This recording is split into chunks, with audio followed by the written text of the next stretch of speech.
By the way, when you join Amazon, do you go through like a training Yeah. program? And So how long is it? How long yeah, is that?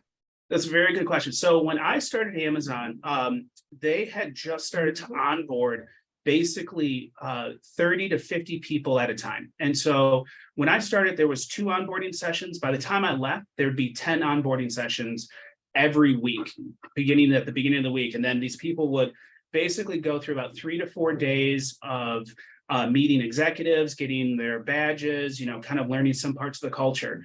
And then they would be dropped off in their team. So like on the third day, your manager would come and pick you up from your onboarding, your corporate onboarding. And then you'd be brought into your team. And the unfortunate part, at least when I was working at Amazon, was that we would write these documents called OP1, OP2, and they helped us plan the entire year. And so in that document, you would talk about the headcount you needed and what that headcount was going to do. Well, unfortunately, by the time somebody was hired, that headcount had already been told to, leadership, and what they were going to be doing. About 3 months of work had already been promised from that headcount.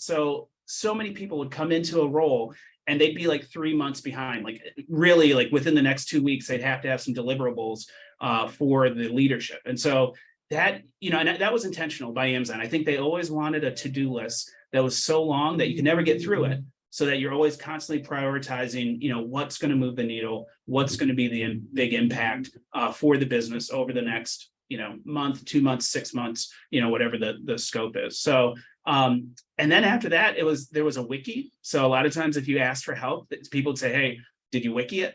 And there was a lot of kind of learning on the go. So, I wouldn't think there wasn't as much of a formal training process as other organizations.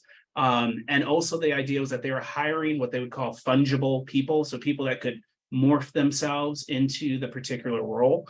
But, I think the one thing I do have to say is that out of all the places I've worked in my life, I've never had more autonomy and I've never had more authority over the work that I did myself. There were big projects, big goals, and then they'd say, go do it. And you had to figure it out. And they really let you have the latitude to figure it out and the authority. If you're like, hey, I want to do this, this, and this, they'd say, all right. They'd ask you 1,000 questions, but after that, they'd say, go ahead, do it. And so that was really powerful, a powerful component of the role for sure. So Yeah, cool.